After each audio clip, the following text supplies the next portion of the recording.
বলছি ক্রিকেট প্রসঙ্গে।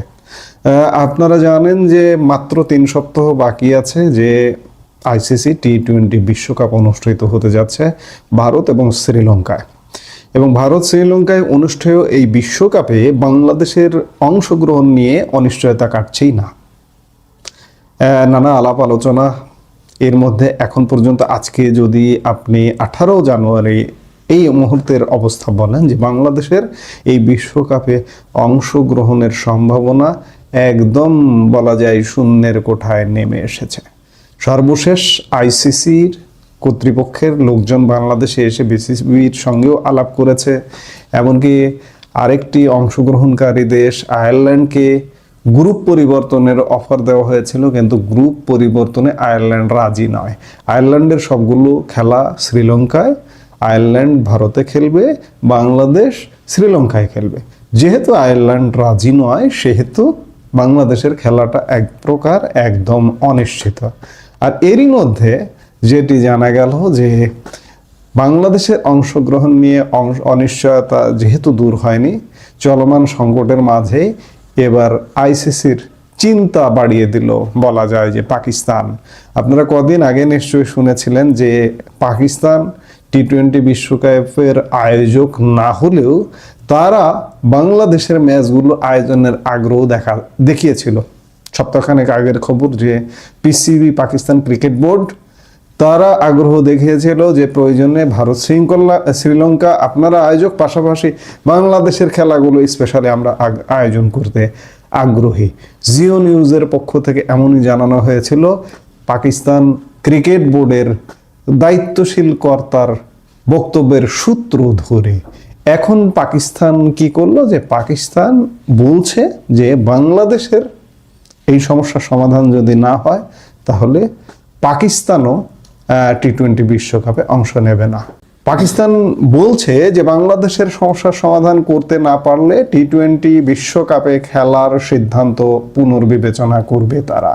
এমনটাই জানিয়েছে পাকিস্তানের দুই সংবাদ মাধ্যম জিও সুপার ও টেলিকম এশিয়া.নেট। মোস্তাফিজুর রহমানের আইপিএল থেকে বাদ পড়াকে কেন্দ্র করে ভারতে ক্রিকেটারদের নিরাপত্তা নিয়ে উদ্বিগ্ন বিসিবি, তাই ভারত থেকে শ্রীলঙ্কায় টি-20 বিশ্বকাপে নিজেদের ম্যাচগুলো সরিয়ে নিতে আইসিসিকে চিঠি দেয় তারা। এই সিদ্ধান্ত থেকে সরিয়ে আনতে চেষ্টার কমতি নেই আইসিসিরও। আপনারা জানেন আইসিসি কর্তৃপক্ষের লোকজনও বাংলাদেশে এসেছিল। সবশেষ গতকাল ঢাকায় বিসিবির কর্তাদের সঙ্গে আলোচনায় বসেও সিদ্ধান্ত পরিবর্তন করতে পারেনি আইসিসি প্রতিনিধি দল। তাই বাংলাদেশ টি-20 বিশ্বকাপে অংশ নেয় কিনা সেটাই এখন বড় প্রশ্ন।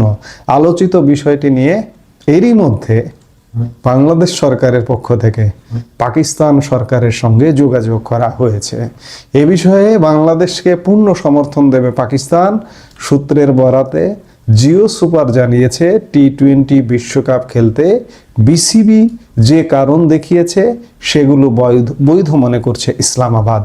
শেষ পর্যন্ত এই ইস্যুতে কোনো সমাধান না আনতে পারলে টি-20 বিশ্বকাপে অংশগ্রহণের সিদ্ধান্ত পুনর্বিবেচনা করবে পাকিস্তান। সে সঙ্গে ভারত যেন বাংলাদেশকে চাপ দিতে না পারে সেটাও দেখা হবে ইসলামাবাদের পক্ষ থেকে। সূত্র জানিয়েছে আসন্ন টি-20 বিশ্বকাপের অংশগ্রহণের বিষয়ে সমর্থন পেতে বাংলাদেশ সরকার পাকিস্তানের কর্মকর্তাদের সঙ্গে যোগাযোগ করেছে এবং ইতিবাচক সাড়া পাওয়া গেছে। সেখান থেকে বলা হয়েছে যে বাংলাদেশের সমস্যা সমাধান না হলে টি-20 বিশ্বকাপে অংশগ্রহণের বিষয়টি পুনর্বিবেচনা করবে পাকিস্তান। ওই সূত্র আরও জানিয়েছে ভারতে না যাওয়ার বিষয়ে বাংলাদেশের কারণগুলো বৈধ এবং এক্ষেত্রে কেউ জোর করতে পারে না। তারা বাংলাদেশকে সম্পূর্ণ সমর্থন করে। বাংলাদেশের সমস্যা সমাধান না হলে তারা তাদের অংশগ্রহণ পুনর্বিবেচনা করবে। দর্শক, বিষয়টি কিন্তু খেলার, যুদ্ধের নয়। এই খেলা প্রসঙ্গে বাংলাদেশ সরকারের তরফ থেকে পাকিস্তান সরকারের সাথে যোগাযোগ করা হয়েছে এবং পাকিস্তান এই অচল অবস্থায় পাশে দাঁড়িয়েছে। প্রয়োজনে পাকিস্তানও এতে অংশগ্রহণ করবে কিনা তারা পুনর্বিবেচনা করবে। বিষয়টা কিন্তু খুব ছোট্ট নয়। আপনি এটাকে খেলা দেখছেন, খেলা থেকে যুদ্ধ পর্যন্ত আজকে যে অবস্থা হয়েছে, যে ভারত যদি বাংলাদেশের সাথে কোনো রকম কিছু করতে চায়, ধরুন একটা কিছু করলো, একটা সার্জিক্যাল স্ট্রাইক করলো কিংবা ড্রোন হামলা করলো, ভারতের এটি মাথায় আছে। অনেক দিন ধরেই এই যে জঙ্গি ঘাঁটির খবর টবর পাওয়া যায় ইত্যাদি, ভারত চাইলে এগুলো গুড়িয়ে দিতে পারে না। কিন্তু এই গুড়িয়ে দেওয়ার পরে কি হবে? এখানে পাকিস্তান আসবে, এখানে তুরস্ক আসবে, এখানে চীন আসতে পারে, মার্কিন যুক্তরাষ্ট্র আছে। জটিলতা, ভূ রাজনীতির জটিলতাটা কোন জায়গায় গিয়ে পৌঁছেছে একবার চিন্তা করুন। যে খেলা নিয়ে বাংলাদেশের পাশে পাকিস্তান বলা যায় এক প্রকার দাঁড়িয়ে গেল। সংবাদ মাধ্যম সূত্র সেটাই বলছে। আজকে খেলা নিয়ে দাঁড়াচ্ছে, আগামীকাল যুদ্ধ নিয়ে দাঁড়াবে। অবস্থাটা কিন্তু এইরকমই।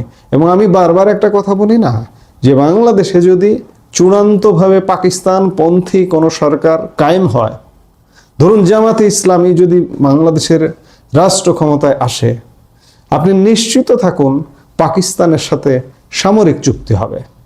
কিংবা ভারতের সাথে আমাদের যেরকম একটা মৈত্রী চুক্তি ছিল 1972 সালের 25 বছর মেয়াদি, এইরকম চুক্তি, প্রতিরক্ষা চুক্তি, এক দেশের উপরে হামলা বা এক দেশের উপর আক্রমণ সেই দেশের উপর হামলা বা আক্রমণ হিসেবে গণ্য করা হবে। সামরিক চুক্তিগুলোতে যেভাবে লেখা হয় বিষয়গুলো এমন হবে, মানে বাংলাদেশ এবং পাকিস্তান, পূর্ব পাকিস্তান পশ্চিম পাকিস্তান খানিকটা এক হয়ে যাবার মতোই অবস্থা তৈরি হয়েছে। কিন্তু এই খেলার উদাহরণটা সেটি বলছে।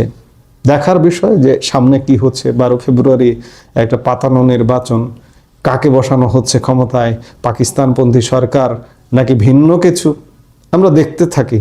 নিশ্চয়ই আমরা দেখব এবং দেখব যে কি ঘটছে সামনের দিনগুলোতে বাংলাদেশের সামনে কিংবা এই অঞ্চলের ভূ রাজনীতিতে অদূর ভবিষ্যতে।